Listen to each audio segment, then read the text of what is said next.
Hello, and welcome to this talk on streams and collections. I'd like to start by thanking you for coming to the talk, and I'd like to thank the organisers of this great conference for inviting me. So it's good to be here. I'm afraid I missed the keynote this morning, but I'm looking forward to the rest of the conference. So this is me. I'm Maurice Naftalin.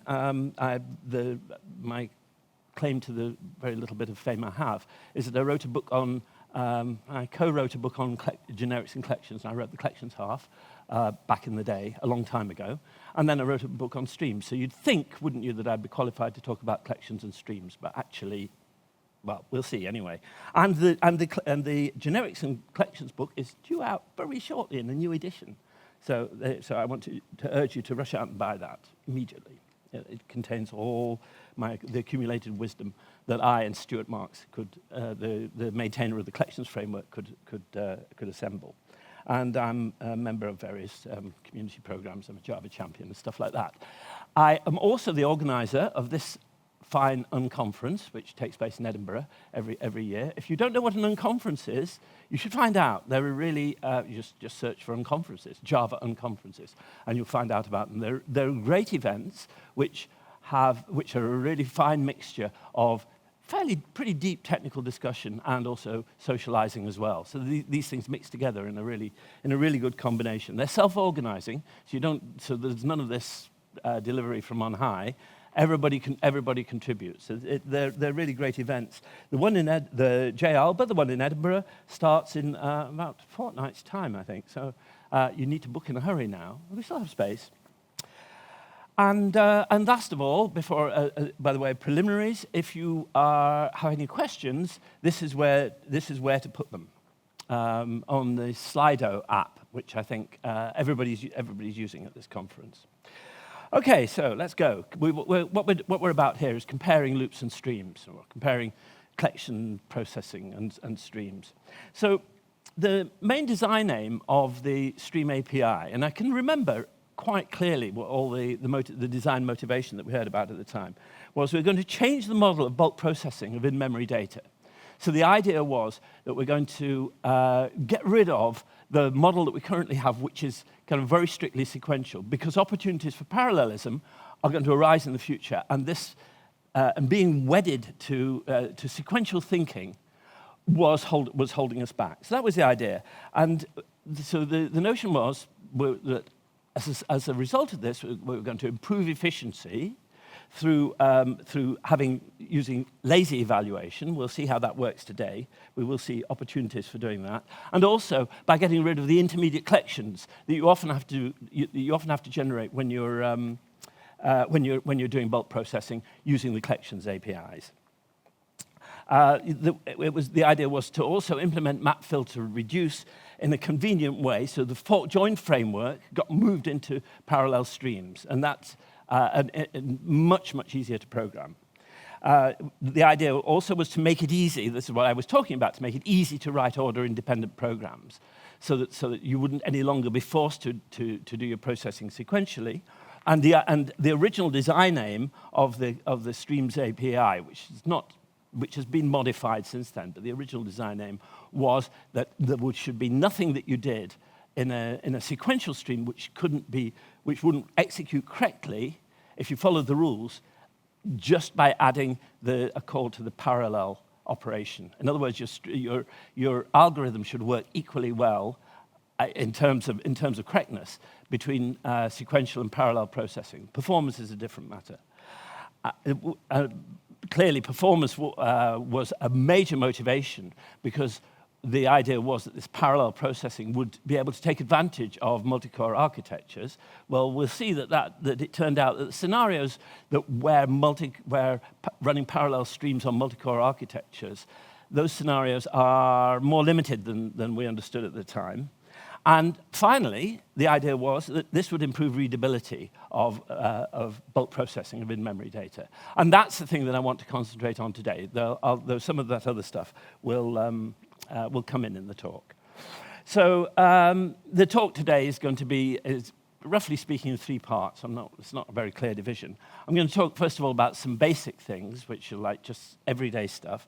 I'm going to talk about building and analyzing maps, which is like a really common requirement, particularly in using streams. I'll talk about the collectors API a bit. And I'll talk about the problems of handling exceptions. And at the end, if I get time, I'll say a word or two about gatherers, although I know that there's already been a talk today about gatherers in this room, and I'm sure it went into far more depth than I'm going to have time for, or knowledge of, in fact, either. So the example I want to start off with is this one, splitting a line. So this is a, let's see if I can see it. So this is a more interesting case than you'd think. I mean, it looks obviously like it's code that everybody would understand and recognize immediately. I mean, all we're doing is we're using a regular expression, in this case a regular expression that simply consists of a constant space, to split a line. Imagine the line might be very long. It's obviously a toy example to fit on the slide. So we're splitting the line, and then we are iterating over the tokens that result from the splitting. We call it we've got an array. The result of calling pattern.split is an array, and we've got an array of string, which we're calling words here, and then we're iterating over that array. And when we find one that fills some arbitrary criterion, the length is 3, we're going to return that. So you can see already here, there's a couple of things that aren't very nice about this. I mean, one of them is that we have to jump out of the loop. We don't have to jump out of the loop, but if we don't jump out of the loop, then we're going to waste a lot of time iterating over after we've found the word that matches our criterion. We're still going to carry on iterating. So jumping out of the loop is really kind of vital. Well, in this case, it looks quite nice because we're returning from the method. But of course, if you didn't want to return from the method, then you've got to find some other mechanism for jumping out of the loop, like break. Or something like that. And then the other thing that we have to remember is that the structure of the program kind of forces it on us, but the need to think of the case where the collection might be empty, or the array might be empty, and we might never find a word that matches the criterion. Kind of, it's an extra here. It's an extra. So generally speaking, there are things to complain about with this code. And obviously, this is a toy example, and you can see straight away what it's doing. But in a more complicated case, then the things I'm complaining about might be more serious. So here's the same thing with the stream pattern. And in this case, I think there's something quite nice about this, which is hard to explain, but worth a moment to think about. So the thing that I like about this is you can look at it step by step. Actually, just work your way down the stream processing. So we're creating a scanner, and we're using we're calling use delimiter, which takes a regular expression and delivers a stream of tokens. So this is an important thing. We've got in the API already something that delivers a stream of tokens. So we can see as we work down the stream, the intermediate operations on the stream, we can see first of all we've got a stream of tokens, and then now we've filtered out all those tokens that don't satisfy the criterion we want, the length of 3, and then we find the first one, but that returns an optional. So, we have to think about what's going to happen, and it's a very smooth part of the model that forces us to think, well, what are we going to do if there's if the optional is empty? So we say, well, we're going to throw no such element exception. That's the default for or else throw. And that, to me, the nice thing to me about this is that you can actually see as you go down step by step. At each point, you can say, this is the state of things. So if I go back to the if I go back to the loop pattern, then you'll see that what I think is if you get to a point somewhere like here, you've just entered the loop. Working out what the state of things is requires you to have quite a lot of context. You have to have in your mind, oh, right, yeah, we're iterating around it, and we're probably some way down it, but we haven't yet found a word that satisfies the criterion. And this to me, this need to carry context in your mind when you look at a particular point in the program is the thing that makes it difficult to read.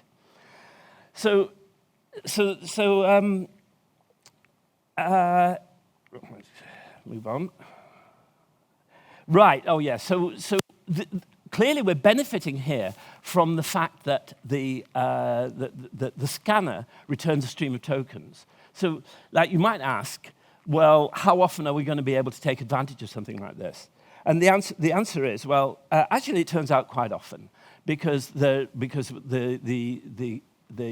platform classes now have many methods. I mean, Java 8 was like 2014 or something. So they've had a long time to put in many methods that now return streams rather than arrays or collections. So there are streams of lines, there are streams of tokens, there are streams of matches from things that analyze regular expressions. There are streams of files, and I'm not going to read the slide out because that's kind of boring. But you can see there's really quite a lot of them. And that actually gives us a big lever in working with bulk data processing, partly because it nudges us into using the stream API, which is a good thing to do, because I mean I think a lot of the time we do find better solutions with streams, and at least it makes us think about it. So it's an easy entry into it. And of course, a big benefit from using the streams, like in the example that we just saw here, the big benefit of this pattern is that you get laziness given to you for nothing. So we know, don't we, that find first will stop pulling values down the stream as soon as it's satisfied. So you don't have to do anything special to jump out of your program. And in fact, of course, there's a really serious advantage to this in that if you look at the previous example, we had to do the splitting. The pattern.split line always has to be done. So there's an overhead which you simply can't get rid of by jumping out of the loop early. You're going to have to set up the array of tokens that you're going to search, regardless. And the stream solution doesn't suffer from that. Okay, so some other quick wins. I mean, that's just obviously a very basic example, but I've tried to point out some of the things that are particularly useful about it. And particularly noteworthy. So,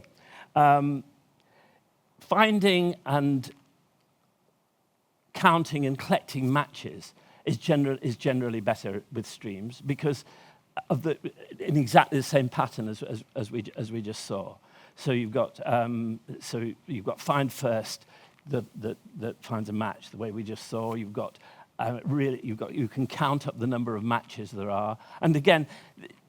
The code that will do this is not very complicated using loops and collection processing, but it covers, I don't know, you'll get half a dozen lines. You've got to initialize you have to initialize a count variable, and then you've got to explicitly increment it, and you've got to go around a loop. So this is really quite a lot neater, and once you get used to it, it's really a lot easier to read. And similarly collecting the results into collections. We have these collectors that, I mean, this doesn't use a collector. This just immediately writes the results of the stream into a list. And again, that's very convenient if you think about how you would do that with a loop. You're going to have to create an empty loop, and then you're going to have to incrementally add all the elements to it. So these things are quick wins. Other quick wins are finding extreme values in a collection or in in a large set of values. So if you compare this, collections.max, I mean, we do have collections.max, and it does work for, I think for all collections. But we have the same problem here that I pointed out earlier on, which is that with the possibility of the collection being empty is kind of hidden. You have to remember about it. You may get no such element exception. The stream equivalent of it, which is bottom line on there, again returns the min and max functions return an optional. So again, you have to think about the possibility that the collection that you're streaming might be empty. And here's one that I hadn't thought of before. I can't remember. I think I saw this in Kai Horstman's talk. Removing empty optionals. So there's this quite nice example here.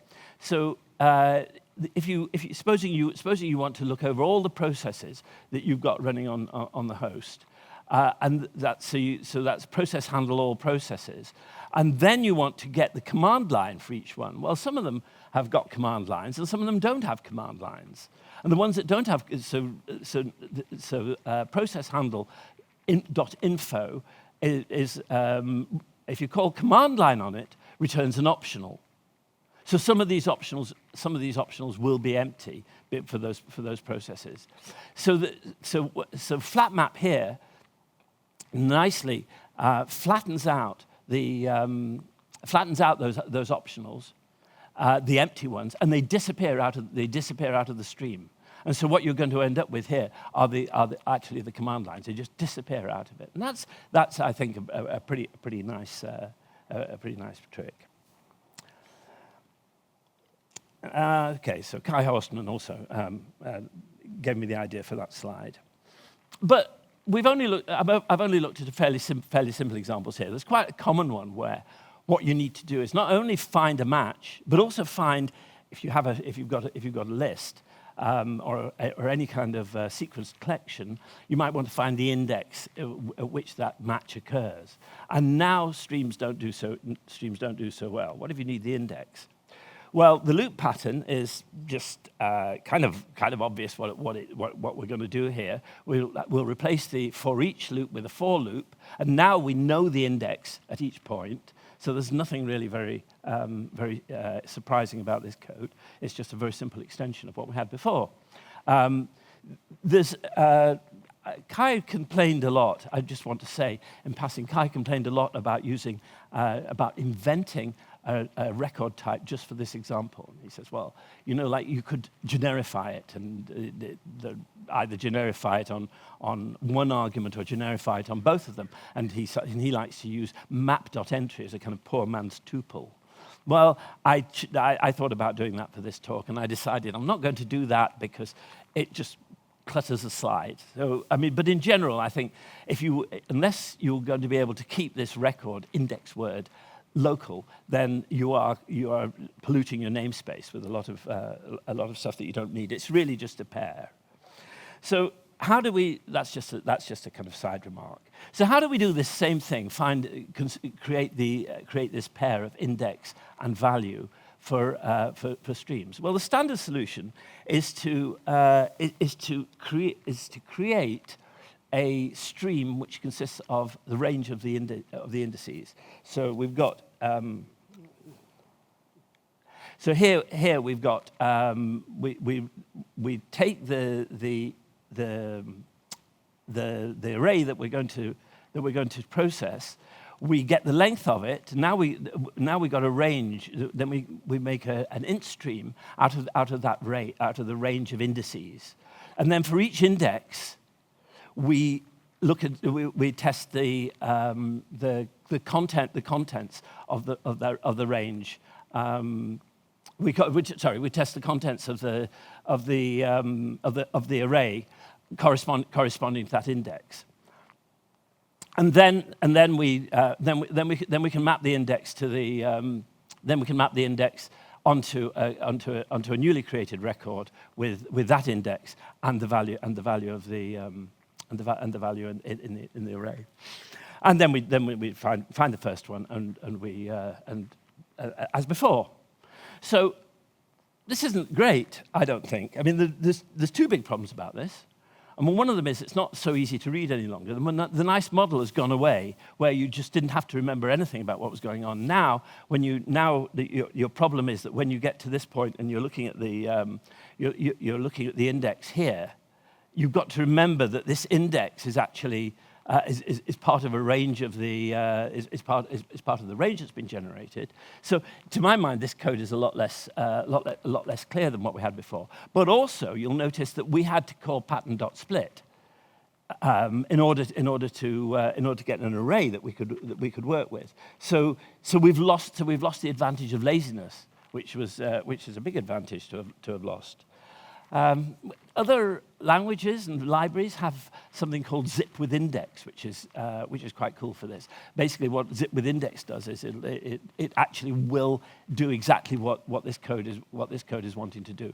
It'll take a stream and it will attach to each element its index in the stream. But the reason why that doesn't work so well, or the reason why they've hesitated to put that into the stream library, is exactly because of parallel streams. If you think about it, zip with index isn't going to work very well on a parallel stream because you don't actually know. You're getting different values are being sent down different branches of the stream, and you don't actually know what the index is of any element that you're looking at. So, so that's not absolutely brilliant. And in this case, I mean, I've kind of hesitated for every example that I've used to say, well, my verdict is use this or use that. But I think in this case, it's more in the balance. Some of the things I talked about earlier on, I think streams are clear winners. But I'm not so sure about this. Here's another example of something where I think I'm actually on the side of collections.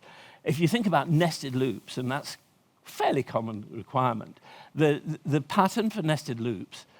Here we are just creating a pair, creating a cross product. But in fact, where the code that creates a pair is, in this example, you could have anything that actually processed the elements of a two-dimensional array. So that code is kind of normal for us to see, isn't it? I mean, we're really, really used to that because there are many examples of it. And the stream equivalent of it is really not very nice. Or it's sort of okay if you're used to this sort of thing, but personally, I'm not an enthusiast. So what we have to do, because we're going to call for each element, we have to create a range, 0 to 4, and then for each element of that, we want to create another range, 0 to 4. And then we're in a position to do a map to object because we've got both of the indices in our hands. But like you've got to box the values because there's stream dot map to object. No. Okay, you've got to box the values. You've got to box the values, and also you've got to and also you've got to be able to work out in the in here the context you've got to carry when you're understanding what's going on here. You remember before I was saying there's this nice sequential execution of stream pipelines, and you don't have that here. You've got to think, well, what is I? Let me see if I can remember. Oh, yeah, that's right, because I is we're in the middle of a range which corresponds to the outer loop, and already you're thinking back to the outer loop. So for me, that's not very clear code, and I'm pretty sure that I would actually prefer to have a nested loop there. Okay, so that is like the basics of the kind of simple things I wanted to talk about. I want to go on now to talk a bit about maps and creating maps, because that's such a common use case that I think you really want to know about that. And this is the most common use for collectors. The idea of collectors is that they're going to take streams of values and they're going to accumulate them in mutable containers like list and set and map, and also in string, which isn't a mutable container, but but there is also a collector for that. And the clever thing about this is that it will do this in a thread-safe way, even for parallel streams, and even when the containers themselves aren't thread-safe. So I think this is actually quite a good trick, quite clever. So this is the idea of collectors. And mostly, you can write your own collector, and it's certainly possible to do it, and I've done it, but mostly you're going to use collectors that are given to you by static methods in the collectors factory class. So for the example that we're going to look at, the setup is that we've got a CSV file with a bunch of records corresponding to cities, and each one of these cities has, amongst other things, it's got a population and it's got a country that it belongs to. And the first thing that we're going to do, part of the setup, is that we're going to create a list of city objects, right? So we'll just take it that there are these city objects and that they've got accessor methods corresponding to these fields of population and country. So let's set ourselves the problem of building a histogram. That's a distribution of that will show for each country how many cities there are in it. So the code for this is, well, I don't know. I don't think it's hard, but again, I'm used to looking at collectors. This is the grouping by collector from the collectors class, and what this does is it will take it'll take every entry that comes down the stream, and it will call the get country on that, and depending on which country it is, it will count the it will add one to the to account that it's maintaining. So you end up with a map from country to long. And one of the things that is worth noting about this, and a very common thing that you have to work with when you've got collectors, is there's a downstream collector here. So the idea of that is here that the values that are being passed through, grouping by here, is taking the criterion, if you like. If you're thinking about a histogram, this is like the bar on the position of the bar that it's going to accumulate, and then it says what I'm going to do with the values of the descent. And in this case, it's sending those values down to another collector. It's sending the entries down to another collector, and that collector is doing the counting. So it's doing the count gets assigned to each of the cities. You get used to seeing this. I mean, if you're used to seeing this, you'll be laughing at my long explanation. And if you aren't used to it, you'll say, that looks a bit odd. But you definitely can get used to it. What's the equivalent with maps and collections? Well, the equivalent is this merge method. And merge is sort of okay as well, but it's not actually that easy either. So merge takes is going to take the map. We're working with a map from country to long, and so merge says, okay, what country have I got? And if there's already a value corresponding to that key, it will call long dots. Well, let me do it the other way around. If there's no value corresponding to that key, it will put the value 1 in against that key. If there is a value corresponding to the key, it will combine the value that was already there with the value the value that's been supplied, which is, in this case, it's going to be 1. So it's going to add together the value that was already there for that key with 1, and it'll add those two together, and that's what will go into the map. So the merge method is one of these map methods which isn't that easy to get your head around. I was watching the presentation. I mean, I feel embarrassed because I've just actually finished the revision of the book on collections, and I had to really hammer these map methods into my head to get it written. And I sort of felt embarrassed about this. And then I saw Kai Horstman, who's got a brain the size of a planet, and he's saying, I can never remember these methods. So I felt better about that. So this is I don't know which you would prefer. If you whatever you're used to here, I guess is probably the one that you would choose. They're not either of them incredibly transparent, but I think the collections one is probably easier to get used to. So there are two ways of looking at maps. You can either look on a map as though it was a lookup mechanism, or you can look on it as, I mean, the methods on maps are they're divided between ones that treat maps as lookup mechanisms and ones that treat them as sets of key value pairs. And so quite often we have to do this second one, and we have to work with entry sets. That's the set of the key value pairs. So, for example, if we want to find a minimum of all the minimum of the countries with a city count, I don't know how to say that. We can get the city count per country. Oh, right. We can get the city count per country by that we just got previously, the histogram. We get the entry set from that, which is now a set of key value pairs from country to number of cities, and then we can get the minimum of that for using as a comparator map.entry.comparing by value. So that's going to give us a value which has for a country that has the least number of cities in it. And then we can and then the usual thing. So and what we would do if we were using collections would be something pretty similar to that. So now we've got collections.min with just the same advantages and disadvantages as I talked about earlier. But this is like a bit of a con. That's only one minimum, and quite often that's just choosing one minimum arbitrarily.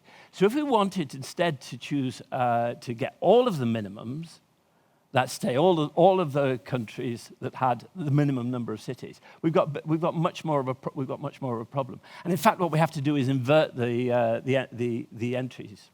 So we're now going to be collecting on we're going to be grouping by, instead of grouping by the countries, we want to group by the number of cities that there are, and then we'll get a list of countries. So using a map method for this, I'm going to do it in the opposite order this time. We want to use compute if absent. Now, this code is actually quite elegant, but it's sort of hard to understand. So compute if absent here looks to see, have we actually got a value? Supposing, for example, we get that we're passing the entry set, the entry elements from the entry set of that histogram down here, and now we look to see, do we have an entry in this map that we're creating?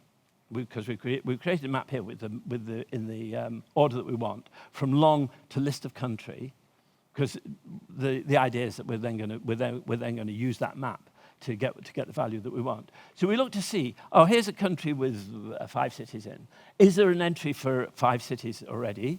And if there isn't, I'm going to create a new array list. This uses the Java 22 feature of an underscore when there's an argument here that we're not interested in. So we're not going to use it, and so it doesn't. So it's unnamed. So the result of this is going to be an array list. Either it's a new one because we've only just because this is the first time we've come across that number of cities, or else we found the one that was already there, and then in either case, compute if absent returns the new value, and so which is a list, either an empty one or the one that was already there, and then we're going to add to that the country that's made us do this. So if China had 3 cities, I think they maybe have more. If China had, sorry, I said 5. If China had 5 cities, then we would be we'd be adding China in there. And then since in the top line we created a tree map, which is an ordered map, we can get the first entry from it. So, I don't know what you think about that. I mean, let's see what you think about the collections version. So here we want the same thing. We're going to have we want to map from long to a list of cities, and the colouring in this case corresponds to the things that we're going to the way that we're going to calculate these things. So we've got the entry set from the histogram. We've streamed it, and now we're going to collect it. And the collector's grouping by is going to take it's going to take the value, because we're inverting the entries. It's going to take the value. It's going to and it's going to send, in the case of getting a value, say, like we get the value 5, then we want to send that to a downstream. Want to send the entry to a downstream collector so that it can process that and add the city that was associated with that number to a list. So that's a collectors.mapping, which takes the key from the entry, because remember that it came in mapped from city to number to count to city count. Sorry, from country to city count, and then it takes that and it adds that into a list, and the collectors allow you to decide what kind of supplier you're going to use to create the new collection. So we're going to create a tree map, and again, we can then get the minimum from the tree map, or the first entry from the tree map. So, I prefer this, but I'm kind of used to it. I'm not sure which way I would jump on these. You probably have to get your head around both of them. If you're going to be doing much of this, you probably want to get your head around both of them in order to be able to choose. Collectors are a really nice composable API. I used to be really enthusiastic about them. I had lots of animations I talked about. You can compose them really well together. All these downstream collectors actually compose very nicely with the upstream ones. But instead of chaining them together, they're nested, and the syntax makes them really quite hard to understand. Okay, so of course I'm running out of time. I thought I was going to run out of material, but I don't think I will. Onwards to managing exceptions. So functional interfaces, this is a pain point in streams, because functional interfaces don't throw exceptions. And basically, you would want to write something like what we've got there, something that would just take a path and create a new buffered writer from that. But you can't write, you can't define a function, a Java util function like that, because files.newBufferedWriter can throw an I/O exception. And dealing with I/O in streams is therefore really pretty painful, because almost all the methods you'd want to use can throw checked exceptions. So this is what we have to write instead. The lambdas that we need to put into this, that we want to put into the streams, or that we have to put into the streams, always look like this. You have to catch a checked exception and do something with it. And they invented this unchecked I/O exception to get themselves out of this trouble. But it really is a pain point. And I think if there's one thing that I remember them saying about the effect of having to do the stream API design under pressure, it was that they didn't think enough about this. So let's look at an example here. We're going to pass text input, and the idea is that we're going to have floats, or textual representation of floats in a file, but then occasionally there's some transmission error. So if we want to do this in a loop, then we'll do it pretty much the way you would expect. I think we get rid of the first line, which starts with a hash symbol, and then we try to parse it, and if we fail to parse it, then we do nothing well, in this case, we're doing nothing with the number format exception that we get, and then eventually we're going to get a list of floats out of this, because we put that in an unmodifiable list. So how would we do that in the Stream API? Well, on the Stream API, it's kind of this is kind of irritating.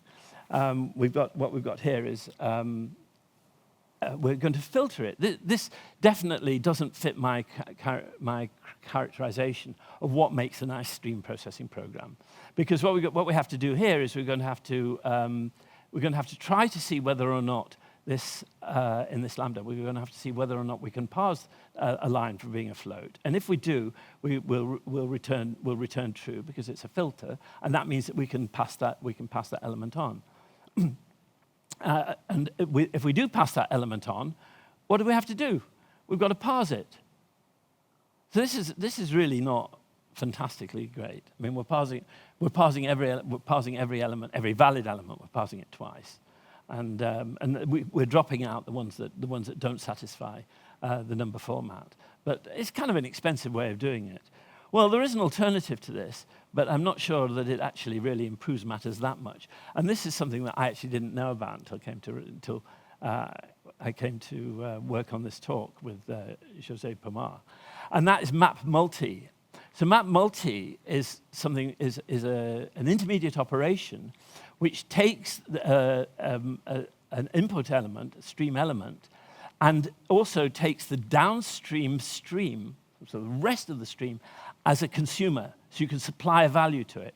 So in this case, we can say we're going to try to parse every line, and if we succeed in doing it and we don't jump to the catch block, then we'll give it to the downstream, and that is a way of passing it. That is a way of passing it on. Okay, so this actually gets around that problem, but at what a cost, right? I mean, it's very clever, but you know, like you've lost the kind of nice sequentiality of those early examples, because, like, you know, you really have to sit and figure out what is in the downstream now. And the collectors and the gatherers API, which you've probably heard about, and I think I won't have time to talk about today, has something of that problem as well. You can add things to the gatherers. You can add things to downstreams with the gatherers, and you've got to think in terms of that rather than the straightforward model.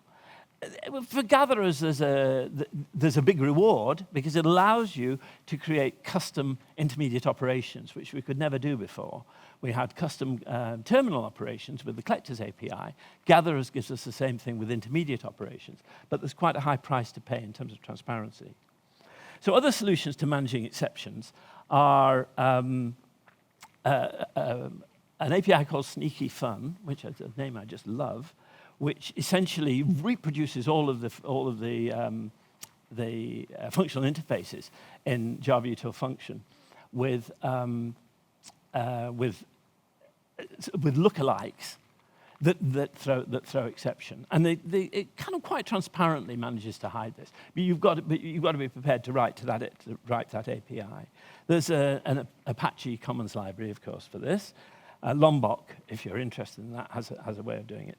And you can actually, probably your best bet is to write a custom gatherer to do that, but I'm not going to try to demonstrate that today. So gatherers actually do get you out of this problem. So it turns out I actually have got a few minutes left just to talk very briefly about gatherers. So it's really just a few minutes. So I'm not going to attempt to say to you that to tell you the gatherers API in depth here, not in 5 minutes, that's for sure. But just to give you a very quick idea, in case if you were at this morning's session on gatherers, you can sleep through this bit. But if not, maybe just look quickly at it.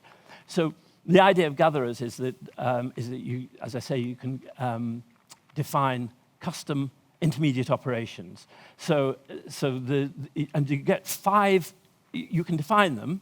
But in case you don't want to do that, and it's not all that easy to see how to, then you get 5 out of the box with, in the same kind of way as the collectors factory class creates collectors for you, the gatherers factory class creates gatherers for you. So to unclutter the slide, I did a static import here of the methods from the gatherers class, which will give you a gatherer, and you can see how it works. So, for example, window fixed is a gatherer, and if you call gather on that using that gatherer, window fixed, slices up the input, the values in the stream into windows of a fixed size, and sends those down the stream instead of just instead of the single values. So the result of calling a window fixed 3 on this list with and then accumulating them in a list is a list of lists, which is 1, 2, 3, 4, 5, 6, and then 7 and 8 because there aren't 3 there. So that's quite useful if what you want to do is you've got a stream of values and you want to do something with them you want to chunk them. There's also a window sliding, which will give you the window of the size you want, and then slide it down the stream one element at a time. So here we get a list which has got 1, 2, 3, 2, 3, 4, 3, 4, 5, and so on in it. So and you can. It's not too hard to think of ways in which those can be useful. The 2 others that are on this slide are scan. And the idea of scan is it does something called a prefix scan or a prefix sum, which actually I wrote a long example about in the stream book, which would now be completely out of date and unnecessary. Because what this does is it takes each element of the stream and then it accumulates. It kind of accumulates it. So in this case, what with the accumulation we said we want to do is we're going to add each element of the stream. There's the sum method being used to add each element of the stream to what we already had. The initial supplier here gives us 100, and then after that we add on in the first place 1, and then 2 to that value, and then 3 to that value, and so on, because those are the values. Those are the values in that stream. So this can be pretty useful when you're wanting to accumulate values. And the last one is fold, which is like a functional fold that you'd be pretty used to, that combines every pair of values. So it starts off with an initial value, and then it applies that to then it applies this. It applies the function that we have here to the value that it's accumulated, and the next one to come in. So in this case, it's just adding them together, and the value in the end is 100 plus the sum of all of those values in the stream, which is 36. So you end up with 136. So these actually there are real useful cases for this. Use cases for this, and one of the gatherers are going to be final in Java 25. So they're on their way. They're the new shiny thing in streams. But there's really something kind of nice about one thing to do with gatherers. The 5th one that you get given from the gatherers factory class is called map concurrent. Now, map concurrent allows you to do something which we could never do before, and this is really this is a bit of a breakthrough. If you ever had parallel streams, I mentioned earlier on that the parallel streams only have a fairly narrow use case because basically they can't block. It really only works for compute intensive things, because if they block, there's only a limited number of threads, and in the fork join pool, and once you block, you lose the parallelism. So that's it's not great because there aren't that many really compute intensive workloads out there. And there are other criteria that you need for parallel streams to work, but compute intensive is an important one. So what map concurrent does is it allows us to use, instead, it will allow us to use sequential streams. And you can see in this case it's not parallel stream, but map concurrent will distribute the work, and the idea is it's going to distribute it over virtual threads. So blocking is exactly what you want in this case. Supposing you're going to have a lot of tasks, and they're all of them going to block for long periods. Then virtual threads are the ideal. This is the ideal scenario for using virtual threads. And now, at last, this is a very convenient way of distributing parallel work over virtual threads. So that's a great innovation, and a better a future iteration of this talk will have a good example of that in there. So the conclusion is there are some different use cases. They've got different strengths. I mean, there are places where it's quite clear you're going to want to use one, places where it's quite clear you're going to want to use the other. So having them both in your toolbox is a really good idea. You want to learn to recognize situations that favor each. And the joke left over from the last iteration of this talk was that your emphasis should be 99% on the readability of the code and only 1% on the efficiency of the algorithms. But wait a moment, we're missing something here. Possibly 100%, another 100% on the correctness of the result, because that's actually quite important as well. So that is the conclusion, and time has come to an end, according to the slide here. Apologies, I've left no time for questions. I'm around afterwards if anybody wants to talk to me. Thank you.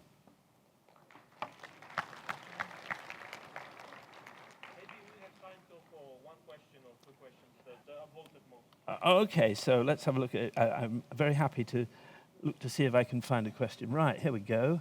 So all I have to do is get this onto the window and move it to, there we go.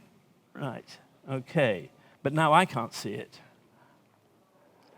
So I find it very hard to debug code with streams, way harder than regular for loops, where one just steps over the statements of the loop. Well, debugging streams, it is indeed a problem, but what I do is I generally find it really helpful. I'm using, well, any IDE will actually allow you to do this. It will allow you to create a local variable for each stage of the stream, and you can see much more clearly. Helper methods and local variables for each stage of the stream are the things to do. I admit that it's a lot harder if you just have a big stack of intermediate operations. You may have to play with your code a little bit. Yeah. So performance. Non-parallel streams cannot be faster than regular for loop, right? Yeah. Well, I would say that for most applications, the question here falls into the 1%. Falls into the 1% category. You're not usually, the difference in performance of non-parallel streams from loop processing is not usually very significant. And even for, obviously there's a setup overhead that applies to all streams, and so you might well think that processing small streams is going to be less worthwhile. But then actually those are not usually the performance bottleneck. And I always say to people, I mean, the performance experts, of which I don't count myself one, always say that before you start thinking about performance, and particularly performance optimization, you should know that you've got a problem. And you should have measured to make sure that the problem that you're interested in, that if you do have a problem, the problem that is really bugging you is the one that you think it is, because people generally have very little idea of where the performance problems are in a big program. So generally speaking, I think it's premature to be worrying about that question now. Is there any dedicated memory heap in JVM that manages streams? No, I don't think so. As far as I know, I could be put right on that, but I don't believe that the garbage collectors have any.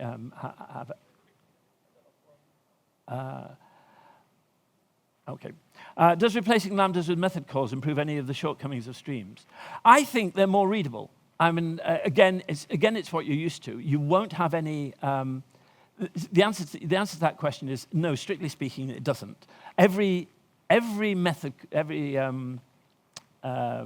reference is equivalent to a lambda, right? So you could replace every method reference with a lambda. It's not true the other way around. And what difference would it make? Well, I think a lot of the time, when you get used to method references, they are a lot easier and clearer to read. But they are basically it's syntax. It's nothing else. Okay, thank you very much.